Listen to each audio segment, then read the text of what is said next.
So, in the name of Allah, the most merciful, the most beneficent, let's resume. Sana, I will answer you later on. So, मुझे अपने topic पे आने दें. And our topic is income tax return. And yes. So, who is required to file the income tax return?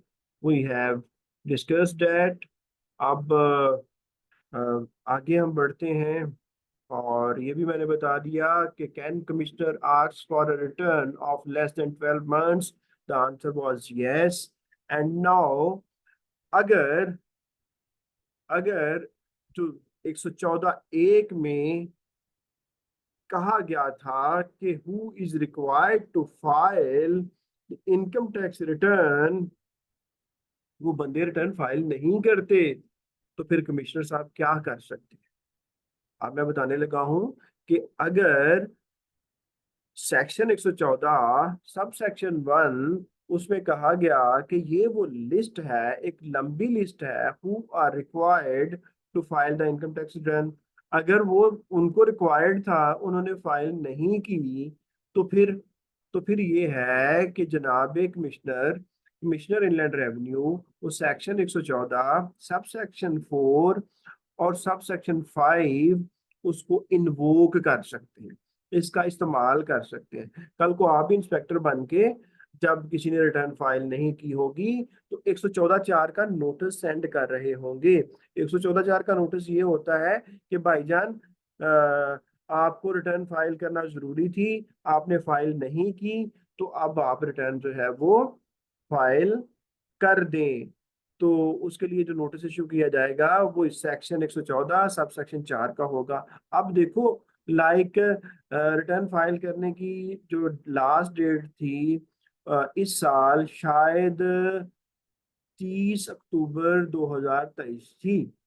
अगर 30 अक्टूबर 2023 तक एक बंदा जिसको चाहिए था कि रिटर्न फाइल करे वो नहीं करता, तो ठीक है, फिर कमिश्नर यकम of November he can issue a notice under section 114 sub section 4. अब मुझे बताओ, वो ये कहना चाह रहा है कि कमिश्नर कितने सालों के लिए नोटिस इशू कर सकता है.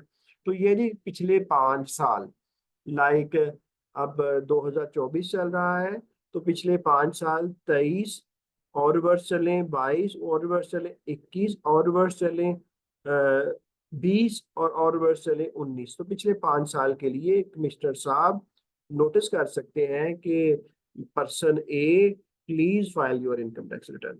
अच्छा, एक और बात है कि सेक्शन 114 सब सेक्शन 5 में कहता है कि अगर पर्सन को रिक्वायर्ड था इनकम टैक्स रिटर्न फाइल करना और उसने पिछले 5 साल में कोई सिंगल रिटर्न भी फाइल नहीं की, लाइक उसको चाहिए था कि वो रिटर्न फाइल करे, लेकिन उसने पिछले 5 साल, लाइक आज 2024 है, पीछे की तरफ मैं जाता हूँ तो 2019 तक 5 साल में उसने कोई भी रिटर्न फाइल नहीं की, सिंगल रिटर्न भी फाइल नहीं की, तो फिर कमिश्नर साहब क्या कर सकते हैं. कमिश्नर साहब 10 साल का नोटिस कर सकते हैं कि भाईजान आप अपनी रिटर्न को फाइल करें. तो अब अगर आपसे पूछता है कि बताओ कि क्या कमिश्नर साहब नोटिस किसी को दे सकते हैं कि बंदा एक रिटर्न फाइल करे, आप कहेंगे जी बिल्कुल दे सकते हैं. सेक्शन 114(4) में लिखा हुआ है और 114(5) में लिखा हुआ है कि वो कितने ड्यूरेशन का और किस तरह रिटर्न फाइल करने का नोटिस दे सकते हैं. अब आ जाते हैं नेक्स्ट में. और नेक्स्ट है एक बहुत बड़ा सेक्शन और बड़ा इंपॉर्टेंट सब सेक्शन और बहुत important subsection 6 of section 114 of income tax ordinance 2001.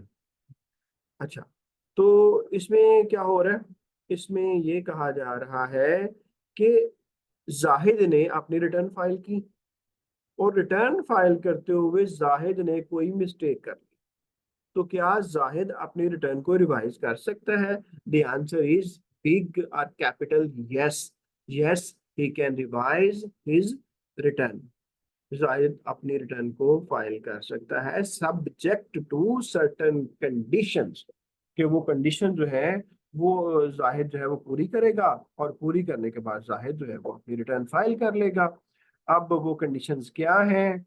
जब जाहिद अपनी रिटर्न को फाइल करेगा तो वो रिवाइज्ड अकाउंट्स बनाएगा और रिवाइज्ड ऑडिटेड अकाउंट्स जो हैं वो साथ में अटैच करेगा। लेकिन अगर कमिश्नर साहब समझते हैं कि इसकी जरूरत नहीं है तो वो इस रिवाइज्ड अकाउंट और रिवाइज्ड ऑडिटेड अकाउंट्स से माफी भी दे सकते हैं। बात हो रही है बेटा कि सेक्शन 114 में कहा कि किन किन को चाहिए कि इनकम टैक्स रिटर्न फाइल करे। जिनको चाहिए इनकम टैक्स रिटर्न फाइल करे उन्होंने फाइल नहीं की।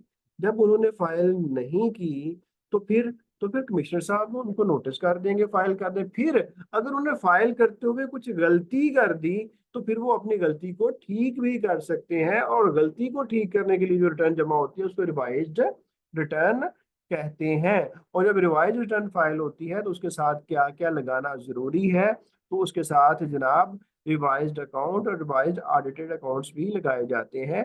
लेकिन अगर कमिश्नर साहब चाहें तो ये वाली जो कंडीशन है इसकी माफी भी दे सकते हैं। Number 2, what will be further attached with the revised return? Reason for revision of return in writing duly signed। तो जब आप रिवाइज रिटर्न फाइल करेंगे तो आप साथ में बताएंगे कि क्यों आप रिवाइज कर रहे हैं, उसकी वजह बयान करेंगे और ये लिख के होगा और आप उस पर साइन करेंगे। नंबर 3, रिवाइज रिटर्न करने के लिए आपको कमिश्नर साहब की अप्रूवल चाहिए होगी। और नंबर 4, आप जब रिवाइज करेंगे तो जो आपने टैक्सेबल इनकम डिक्लेयर की है,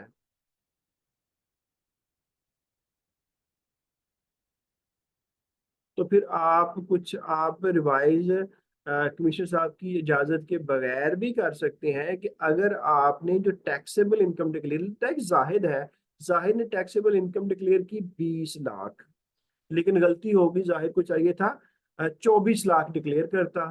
तो अब जाहिद क्या करेगा? जाहिद 24 लाख डिक्लेयर कर देगा। अब कमिश्नर साहब की इजाजत लेने की जरूरत नहीं है और ज्यादा टैक्स पे कर देगा।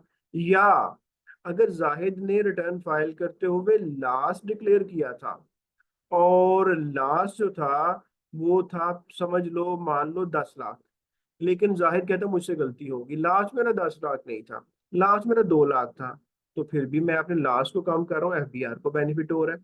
तो एफबीआर कहेगा कि ठीक है आप रिवाइज कर लो।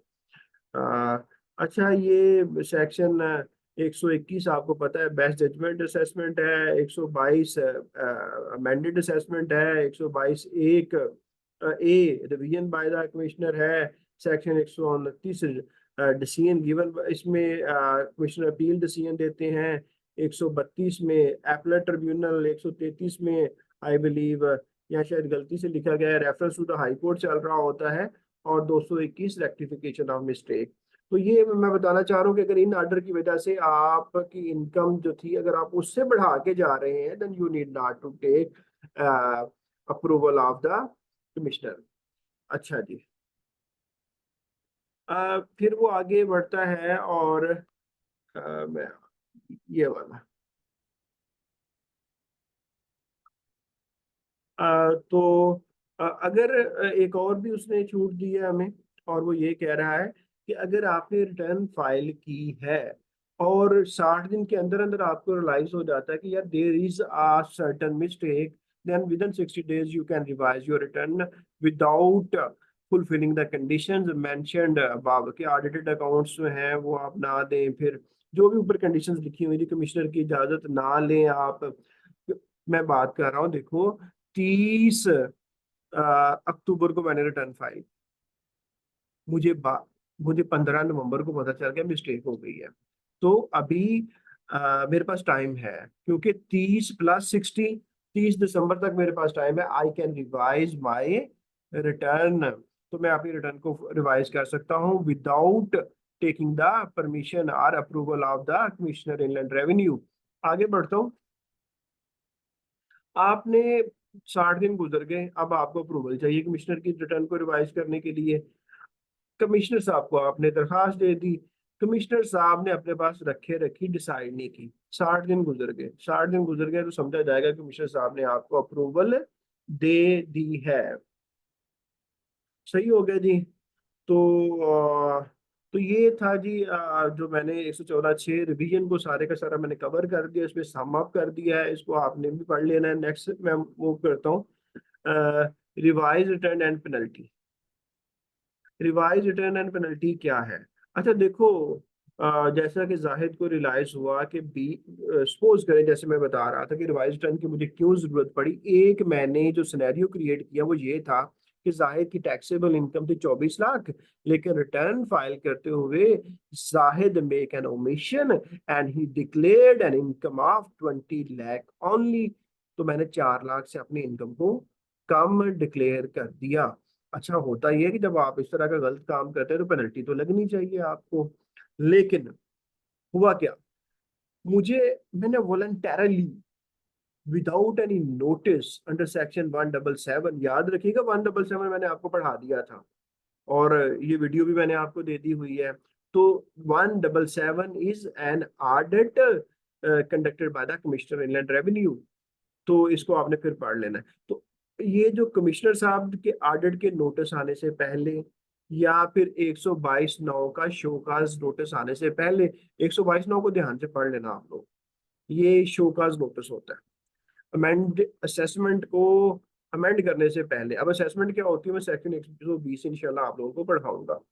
तो इसके आने से पहले पहले मैंने खुद ही कहा कि भाई मैं अपनी इनकम 20 से 24 लाख पे लेके जा रहा हूँ, जितना टैक्स मैंने गलती से जमा नहीं कराया वो सारे का सारा जमा करवा रहा हूँ, उस टैक्स पे जो डिफॉल्ट से चार्ज बनता है सेक्शन 205 का वो भी जमा करवा रहा हूँ। अब अब फिर मुझे पेनल्टी देने की जरूरत नहीं है। ठीक हो गया जी। लेकिन अगर कमिश्नर साहब 177 का नोटिस मुझे इशू कर देते हैं कि भाई तुम्हारा जो केस है ना वो ऑडिट में सिलेक्ट हो गया, लेकिन अभी 122(9) का नोटिस इशू नहीं हुआ, शूकाज नहीं हुआ, तो फिर मैं क्या करूंगा? मैं जो टैक्स है वो पे करूंगा और जो डिफॉल्ट चार्ज बनता है वो भी पे कर दूंगा, और जो पेनल्टी बनती है उसका मैं 25% पे कर दूंगा। तो फिर मेरी वहां पे प्रोसीडिंग्स जो है, प्रोसीडिंग क्या होता है, वो जो नोटिस आने जाना शुरू हो गए हैं वो आने बंद हो जाएंगे। और क्या होगा, अगर मैं देखो 122 का नोटिस भी आ गया, 177 पहले आ चुका होगा नोटिस, तो उसके बाद अगर मैं सोचता हूँ कि हाँ यार मैंने टैक्स की चोरी तो की है, तो जो चोरी हुआ टैक्स है वो भी पे करता हूँ, डिफॉल्ट चार्ज भी पे करता हूँ, और पेनल्टी का 50% भी पे कर देता हूँ। तो अब मेरे साथ क्या सलूक किया जाएगा? अब सलूक ये किया जाएगा कि वो जो नोटिस था ना वो अबेट हो जाएगा, वो विड्रॉ हो जाएगा, वो कैंसिल हो जाएगा। तो यहाँ तक मैंने आपको बता दिया कि जब आप रिटर्न रिवाइज करते हैं तो रिवाइज करने के बाद उसके कौन कौन से कॉन्सिक्वेंसेस हो सकते हैं वो भी हमने डिस्कस कर लिया। ये काइंडली प्लीज, ये जो आईफोन लाइनें शाइनें लगा रहे हैं काइंडली इसको अवॉइड करें, यू आर डिस्टर्बिंग, प्लीज इसको बंद करें प्लीज।